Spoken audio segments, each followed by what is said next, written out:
नमस्कार। हमारे सामने एक कुंडली है। एक 55 वर्षीय युवक की कुंडली हमारे सामने है। 14 जनवरी 1966 रात्रि 9:55 पर आपका जन्म हुआ है और आपकी जो कुंडली है वो सिंह लगन और तुला राशि की कुंडली है। यानी लगन के आपके जो मालिक हैं वो सूर्य देव हैं और राशि के जो मालिक हैं वो शुक्र देव हैं। लगन में कोई भी ग्रह विराजमान नहीं है। सूर्य का लगन सिंह लगन का होना कहीं ना कहीं व्यक्ति के जीवन में बहुत ज़्यादा आत्मसम्मान को दर्शाता है। ऐसे व्यक्ति स्वभाव के अंदर स्वाभिमानी होते हैं, लेकिन कुछ अहंकारी भी होते हैं। अपनी इज्जत को कहीं जाने नहीं देते, यानी सामने वाले को अपने ऊपर हावी होने ना देना। यारी दोस्ती अपनी जगह है, समाज अपनी जगह है, सब चीज़ अपनी अपनी जगह है। उन चीज़ों को ये मानने वाले भी होते हैं, लेकिन किसी को अपने ऊपर हावी नहीं होने देते। उस प्रकार की स्थिति सिंह लगन वालों के साथ होती है।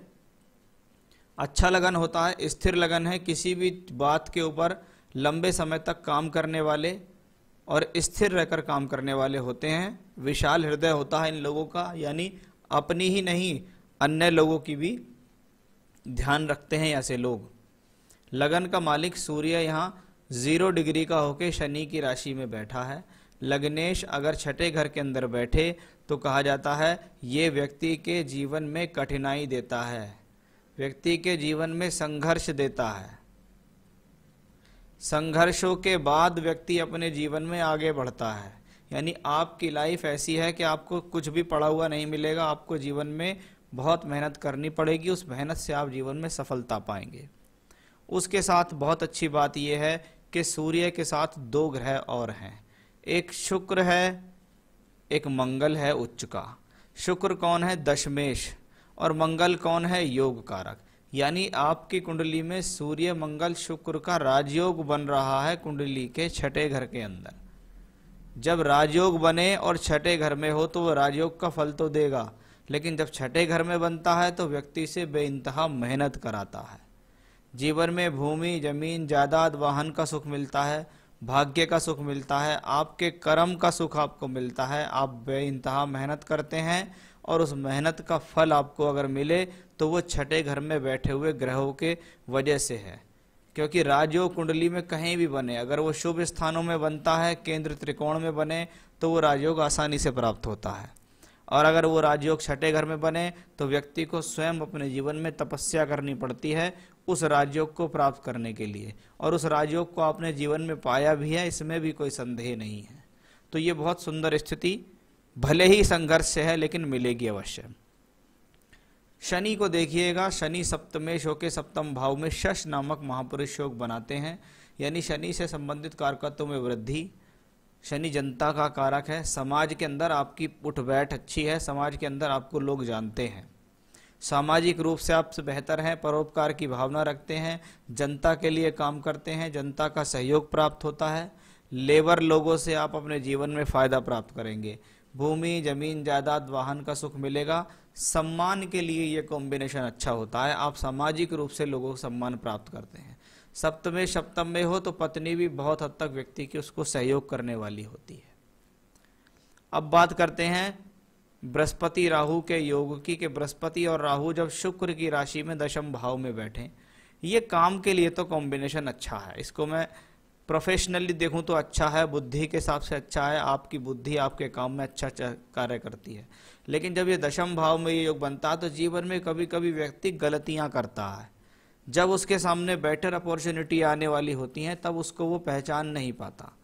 नहीं तो जीवन में व्यक्ति जिस स्थिति में आज है उससे भी कहीं अधिक बहुत अच्छा कर सकता है, इसमें कोई भी संदेह नहीं है। लेकिन ऐसे लोग जब स्थितियां हाथ से निकल जाती हैं तब बाद में उन स्थिति को पहचानते हैं कि मैंने अपने जीवन में कहाँ किस तरीके की गलतियां कर दी हैं, अदरवाइज मैं आज जीवन में बहुत कहीं आगे भी हो सकता था। बृहस्पति यहाँ पंचमेश होकर दशम में बैठा हुआ है। हाँ, आप बुद्धि के हिसाब से ठीक हैं, योजनाओं के हिसाब से ठीक हैं। राहु मित्र की राशि में बैठा हुआ है और मित्र शुक्र छठे घर में है। यानी फिर से जीवन में राहु कभी भी आएगा तो आपसे संघर्ष कराएगा, लेकिन संघर्ष से सफलता दिलाएगा। तो वो स्थिति यहाँ दिखाई देती है। अच्छा कॉम्बिनेशन मैं इसको मानता हूँ। जब जब बृहस्पति दशम भाव में हो, व्यक्ति किसी भी परिस्थिति में हो उसको धन की कमी नहीं होने देता। आप बोलचाल से अच्छे हैं, आप अपनी बोलचाल से ही समाज के अंदर अपना वर्चस्व स्थापित भी करेंगे, और सिर्फ आपके बोलने पर कि हाँ भाई वो व्यक्ति स्वभाव से अच्छा है, वचन में अच्छा है, जो बात कहता है वो पूरी कर देता है, उस हिसाब से ये बृहस्पति आपके लिए धन कारक सिद्ध होगा। आपको भूमि जमीन जायदाद इनका सुख भी दिलाएगा। केतु मंगल की राशि में है, मंगल छठे घर में उच्च का है। कभी कभी ये कॉम्बिनेशन प्रॉपर्टी दिलवाकर बिकवा देता है।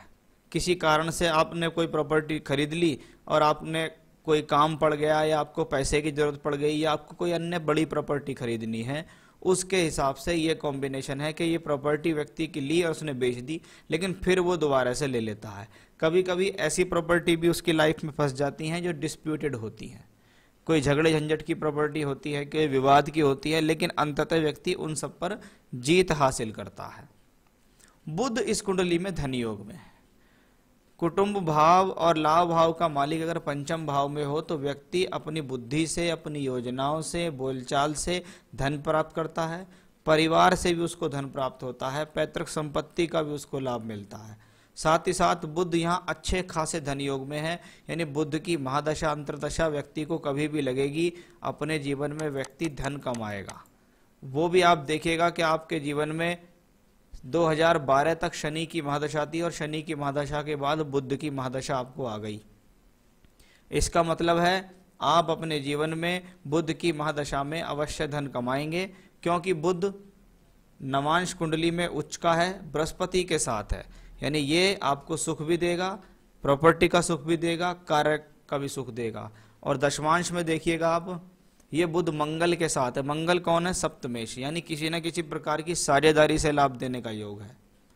तो वो स्थिति भी यहाँ अच्छी बनती दिखाई दे रही है, यानी बुध की दशा आपको वर्तमान में चल भी रही है 2029 तक, और चलते चलते इस दशा को लगभग 9 वर्ष हो गए हैं, यानी अवश्य इस दशा ने आपको जीवन में कुछ अच्छा दिया होगा।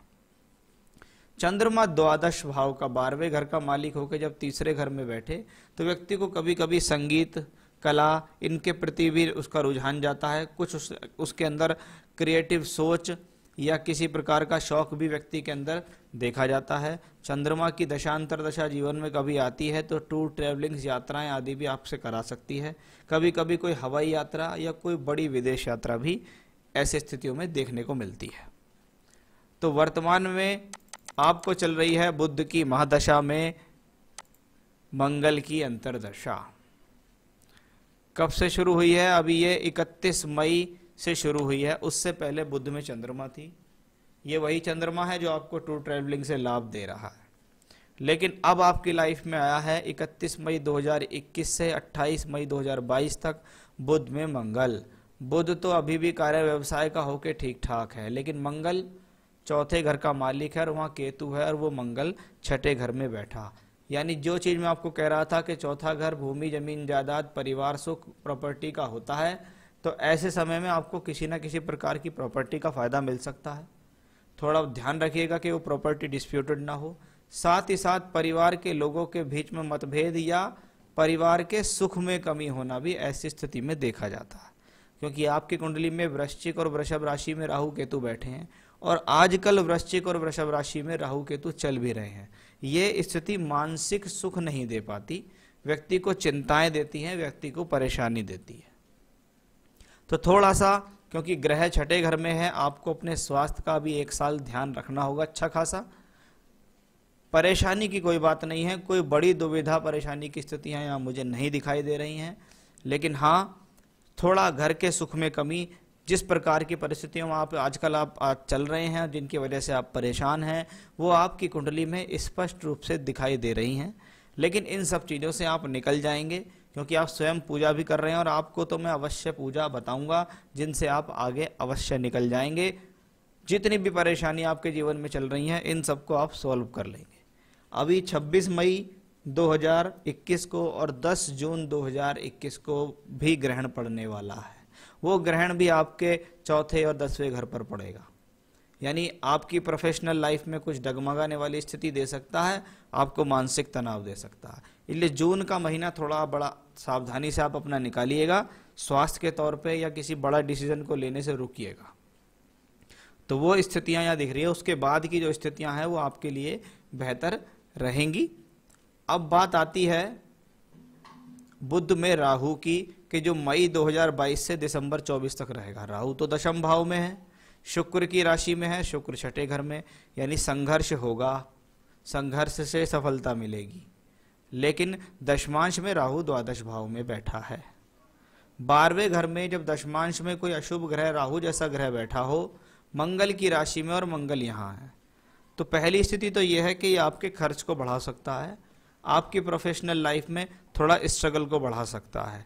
लेकिन अच्छी बात इसमें यह भी है कि आपको किसी न किसी प्रकार की साझेदारी से लाभ देने का भी एक अच्छा खासा योग हमें यहाँ दिखाई दे रहा है।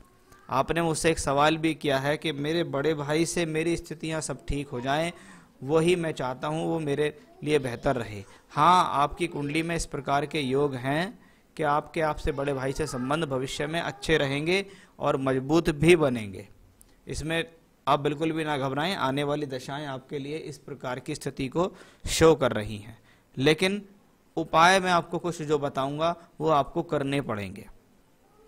एक तो राहु केतु को कंट्रोल करना आपके लिए बहुत जरूरी है। मैंने आपको एक रुद्र गायत्री जप लिख के दिया था, अभी आप रुद्र गायत्री जप स्वयं भी करें तो बहुत बढ़िया बात है, एक चीज।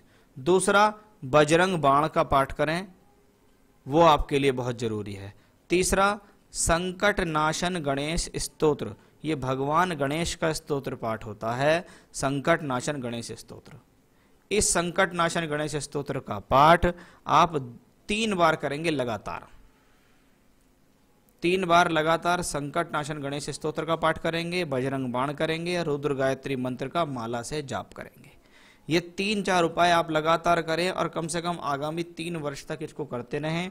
ये प्रोफेशन के तौर पे, आपके घर परिवार के तो सुख के तौर पे, आपके परिवार के लोगों के साथ संबंध के तौर पे अच्छा रहेगा। आपके स्वास्थ्य में भी आपको बहुत ज़्यादा मदद ये कॉम्बिनेशन करने वाला है।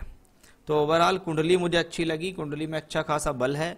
जब ग्रहों के अंदर बल होता है तो व्यक्ति को वो कैसी भी परिस्थिति हो उनसे संभालने में सक्षम होता है। तो ये था आपका हॉरोस्कोप का एनालिसिस और आपके सवालों के जवाब। आप भी अगर कोई रत्न पहनने के इच्छुक हैं तो आप पहन सकते हैं पुखराज रत्न, वो आपके लिए बेहतर रहेगा।